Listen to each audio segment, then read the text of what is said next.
Merci, bonjour à tous. Tout d'abord, je m'excuse d'être en distanciel, mais ça n'enlève pas l'intérêt que j'ai. Et donc, je voulais vous remercier pour l'invitation. Je suis très heureux de parler pour cette journée efficacité.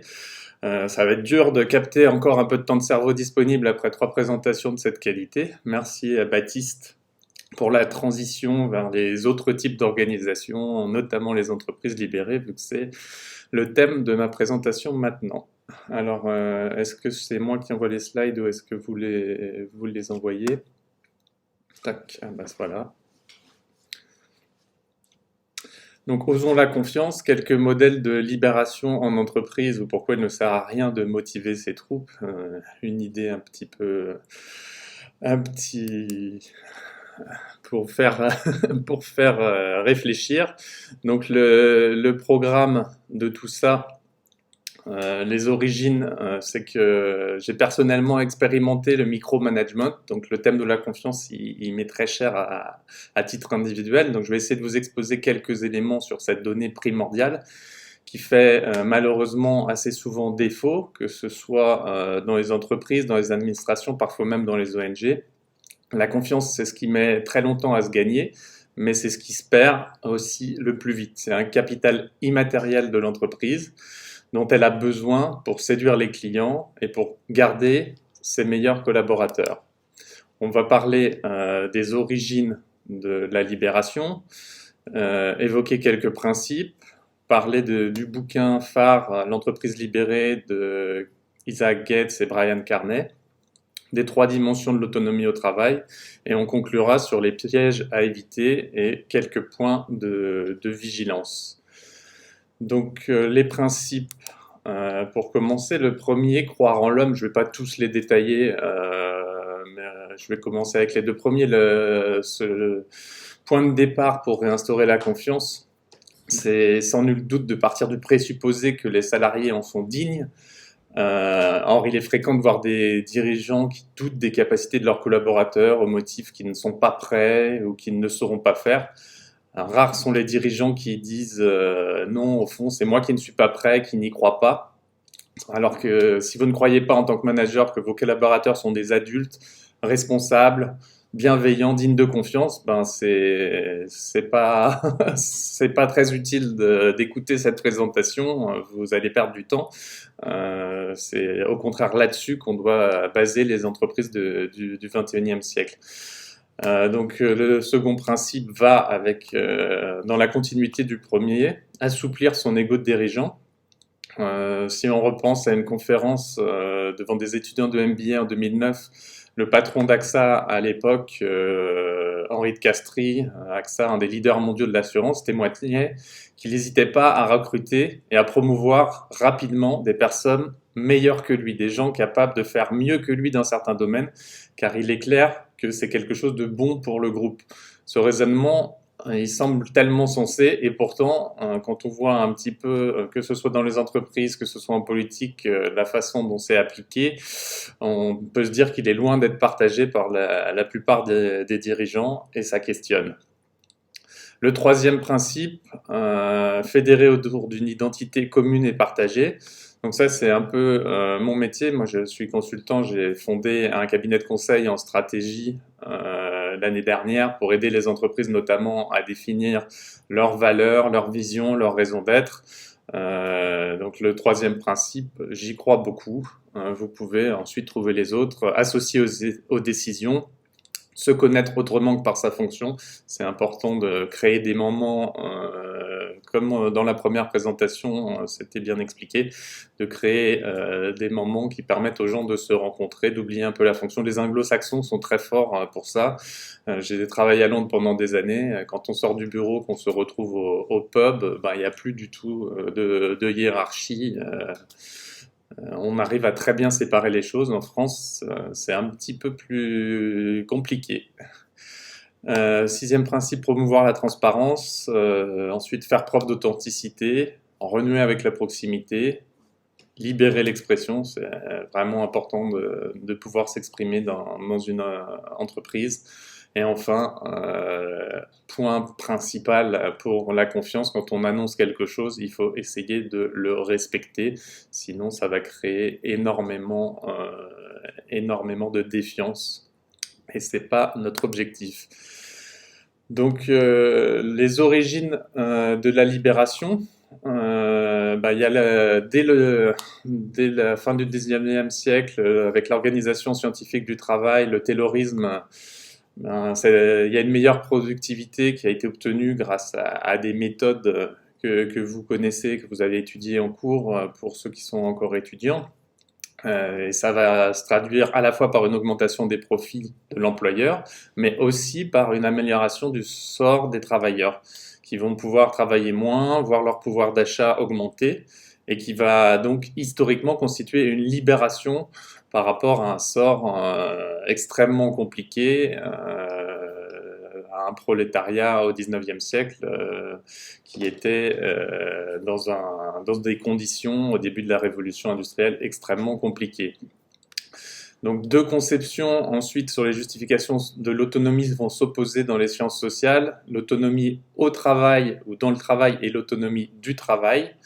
Ce sont deux concepts assez opposés sur lesquels les sociologues ont travaillé. Et la troisième modalité de la confiance, c'est un pari un peu performatif. Je rends digne de confiance celui que j'honore digne de ma confiance. C'est une autre justification importante. Et enfin, le concept d'entreprise libérée, il apparaît en 2009 avec l'ouvrage de Brian Carney et Isaac Getz, traduit en français en 2012, dont je vais vous parler maintenant.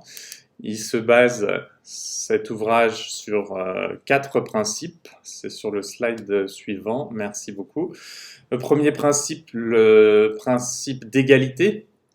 Il faut cesser de parler et commencer à écouter. Pour cela, il faut commencer par supprimer tous les symboles du pouvoir qui marquent les différences entre la direction et les salariés. C'est un élément extrêmement important dans leur analyse. Les entreprises qui ont réussi une procédure, une démarche de libération ont supprimé ces symboles de pouvoir, et ça marche avec des patrons sans ego, pour en revenir au principe que j'évoquais précédemment. Ensuite, le principe d'appréciation. Commencer à partager ouvertement et activement sa vision de l'entreprise une fois qu'on a pris la décision de la libérer. Ça va permettre aux salariés de se l'approprier peu à peu et de prendre les feedbacks au fur et à mesure sur qu'est-ce qu'ils en pensent. C'est quand même une transformation tellement importante qu'il ne faut pas l'imposer aveuglément. Ensuite, le principe d'automotivation et d'autodirection. Ce que j'ai mis dans ma présentation, arrêter d'essayer de motiver les salariés. Dès lors qu'ils sont libres d'agir, la motivation des salariés est au rendez-vous de façon naturelle. À chaque fois qu'on parle de séminaire de motivation, je crois qu'on fait une grosse erreur. Et enfin, le dernier principe, le principe de durabilité. Donc on est encore sur le slide juste avant celui sur les motivations. Voilà, restez vigilant, le dirigeant libérateur doit veiller à ce qu'il n'y ait pas de dérive. Et là, on peut arriver sur les motivations qui vont pousser des dirigeants, sur la slide suivante, à entamer une démarche de libération. Ce sont des dirigeants qui sont souvent mus par des convictions personnelles fortes, qui s'inscrivent dans des traditions qui peuvent être très différentes. Dans un article sur la généalogie du concept d'entreprise libérée, Alain Diribarne montrait que celui-ci était au confluent de 3 traditions radicalement différentes.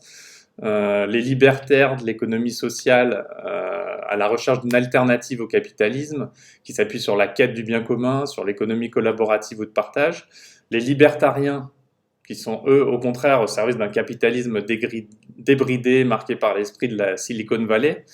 Et enfin, les entrepreneurs réformistes à la recherche d'une société plus humaine. Donc voilà, entre ces 3 types d'entrepreneurs, à chacun de se faire la place. En tout cas, on a des motivations utilitaristes ou économiques. qui vont permettre de mettre en place une agilité dans l'entreprise, de l'amélioration continue, de l'intelligence collective, on en a parlé précédemment, pour obtenir plus d'implication et une meilleure image de marque pour l'employeur et une meilleure marque employeur globalement. Donc très rapidement, je voulais parler du patron de Favi, Jean-François Zobris. Les gens qui s'intéressent à l'entreprise libérée ne peuvent manquer ce personnage. Vous pouvez taper son nom sur YouTube. Vous allez tomber sur des conférences passionnantes données par ce monsieur. Pas toujours politiquement correct, mais ça fait du bien aussi d'avoir de temps en temps des gens qui parlent avec leur cœur. Dans son entreprise, Favi, il avait 8 administratifs pour 600 personnes, aucun cadre intermédiaire. C'est ça qui peut faire peur aussi dans l'entreprise libérée, c'est la disparition d'une partie des managers. Il accordait 10-12% de la masse salariale à la formation. Et pour qu'une entreprise soit réactive, il faut que les décisions, selon lui en tout cas, soient prises par les ouvriers eux-mêmes en temps réel sur le terrain, dans l'industrie. Donc c'est un exemple industriel. On occupe le terrain par des mesures qui ne menacent personne, et un organigramme au sens de Jean-François Zobrist, il est bâti avec l'idée que l'homme n'est pas, comme dans les organigrammes classiques, irresponsable, paresseux, voleur, donc mauvais. Il fait, Jean-François Zobrist, le pari de Pascal sur l'idée que l'homme est bon. Par exemple, dans son usine qui est divisée en une vingtaine de mini-usines à autodirection, autonomes, on a les principes de subsidiarité. On a plein d'anecdotes. Un jour, un ouvrier de l'équipe Volkswagen, il fabriquait des pièces notamment pour les voitures, et un ouvrier de l'équipe Volkswagen avait noté un problème de qualité sur une petite pièce sur laquelle il travaillait. Il a fait arrêter toute la machine, tout le processus, en compagnie d'un membre de l'équipe qualité, et il a passé au crible toutes les pièces terminées, celles qui étaient en cours. Ils n'en ont pas trouvé de défectueuses, et pourtant, il est allé parler de l'incident avec le responsable commercial de Volkswagen. Ils ont décidé de prendre une voiture, d'aller à l'usine en Allemagne à 8 heures de route pour expliquer la visite de leur raison inopinée, et ils ont pu inspecter les lots de pièces et vérifier tout ça. Et ça, forcément, dans l'esprit d'un client, ça n'arrive jamais. La direction de Volkswagen n'en croyait pas ses yeux, et ils ont gardé ce client ad vitam aeternam. Voilà pour un petit exemple et pour parler de Jean-François Zobrist rapidement. Ensuite, les facteurs déclencheurs, il y en a 3 dont je voulais parler rapidement. C'est des facteurs assez variés. Des fois, c'est dans une période de crise économique qu'on peut s'interroger sur la nécessité de libérer son entreprise. Ça peut aussi être le cas lors d'une variation de la taille de l'entreprise assez importante. Ça peut être l'occasion de donner plus d'autonomie, plus de liberté. Et une des raisons qui pousse le plus souvent les dirigeants à s'interroger sur l'utilité de cette démarche, c'est la dégradation du climat social dans l'entreprise. On va se dire que c'est sans doute le meilleur moment pour écouter davantage les salariés, leur redonner la parole et leur faire confiance. Les 3 dimensions, avant les pièges, les 3 dimensions de l'autonomie au travail, il y a les tâches, pouvoir définir ses propres tâches, intervenir sur le séquencement, la méthode d'exécution, le rythme de travail, les outils utilisés, c'est fondamental. Il y a la coopération, pouvoir influencer sur son environnement organisationnel et collectif, s'impliquer dans l'amélioration de l'organisation du travail de son équipe, et enfin la gouvernance, le 3e niveau de la pyramide.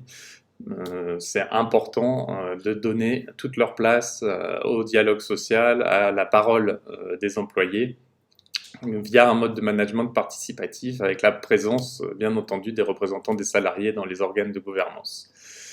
Et je vais conclure sur quelques pièges à éviter. Alors, il y en a certains qui ont été mis en exergue dans un article assez virulent sur l'entreprise libérée de François Jeuze en 2015, entre communication et imposture, où il expliquait que, bien entendu, ça avait permis de redorer le blason du bonheur au travail, mais que les résultats, c'était une nouvelle forme de servitude, une défiance à l'encontre des dirigeants parce que le mouvement n'était pas toujours pleinement réussi. Il y avait des jeux politiques internes parce que certains refusaient de céder la place trop facilement. Donc, selon lui, sa conclusion est assez brutale. En définitive, que reste-t-il de l'entreprise libérée? Rien. Voilà, voilà. Donc, les points de vigilance pour finir. Il n'y a pas de modèle à imiter, mais un principe de cohérence à respecter. La volonté du dirigeant est nécessaire, mais non suffisante. C'est important de se dire qu'il y a d'autres éléments à respecter. Le fait que les salariés adhèrent à la démarche, par exemple. Le dirigeant, il doit être au clair sur ses capacités, ses attentes et l'espace qu'il entend allouer à la concertation. Il ne faut pas faire de fausses promesses. Expliquer donc les zones rouges, les zones bleues de la démarche, c'est un facteur de crédibilité de celle-ci. Et il peut être préférable de procéder par l'expérimentation. Ça peut être une première étape qui permet de ne pas se tromper. Et enfin, le management et les collaborateurs doivent être accompagnés dans la montée en autonomie. Ça paraît évident, mais c'est mieux de le rappeler. La tolérance aux objecteurs est fondamentale, c'est un marqueur de la qualité de la transformation. La transparence, c'est à manier avec précaution, on en parle beaucoup, mais ce qu'il faut avant tout, selon moi, c'est être authentique, être transparent. Bien entendu qu'on ne peut pas communiquer toutes les informations n'importe comment, celles qui pourraient servir à la concurrence notamment. Par contre, avoir un discours authentique, ça paye pour gagner la confiance. Enfin, communication externe, l'arme à double tranchant, c'est évident, et il peut être utile d'évaluer les progrès, d'interroger régulièrement les salariés sur comment ils vivent la démarche. Voilà, si vous voulez en savoir plus, je vous recommande ce rapport au-delà de l'entreprise libérée dont je me suis un peu inspiré pour cette présentation, une enquête sur l'autonomie et ses contraintes. Vous la retrouvez facilement sur Google en tapant au-delà de l'entreprise libérée, Thierry Veil, Anne-Sophie Dubay. Je vous remercie de votre attention.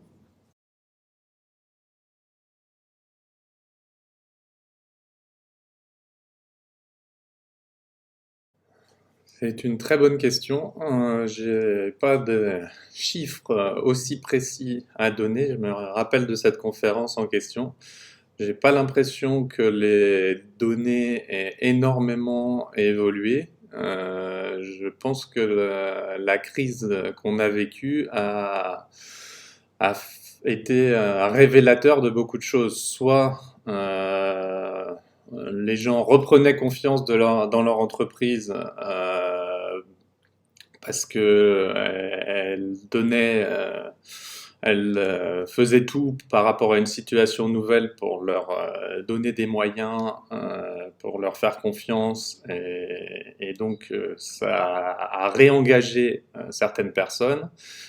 C'est ce qu'on peut voir dans certaines enquêtes qui parlent d'un regain de confiance dans les entreprises. J'en ai vu passer certaines.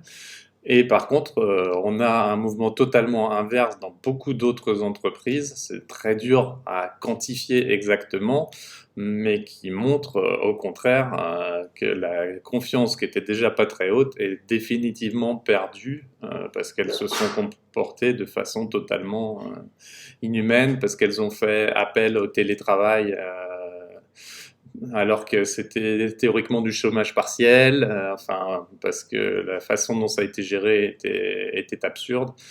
Voilà.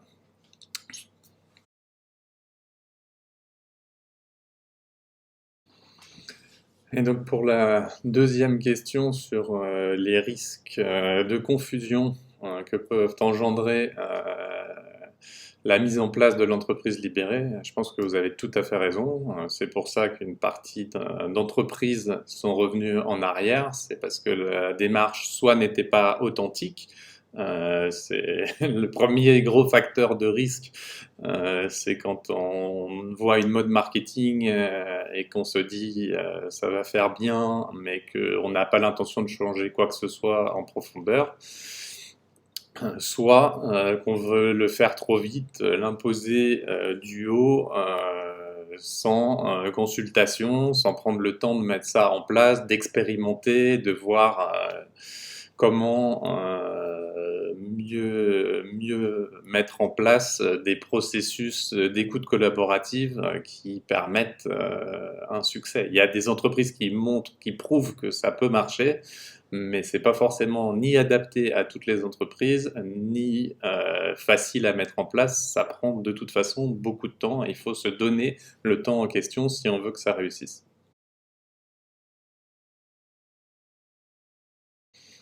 Je prétends pas avoir la solution.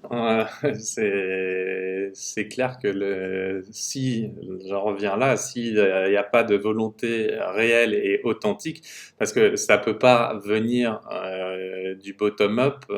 Enfin, je pense que beaucoup de salariés, une grande majorité, seraient favorables à l'instauration de ce type de démarche et à ce qu'on leur fasse confiance.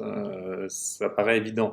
Mais c'est ceux qui détiennent les clés pour l'autoriser, ils sont en haut de la pyramide. Donc soit leur volonté est vraiment sincère et ils vont être aptes à écouter le changement qui leur est proposé. Et pour ça, ben, il va falloir qu'ils aillent écouter sincèrement. Et ils ont généralement ça en eux depuis les origines de l'idée.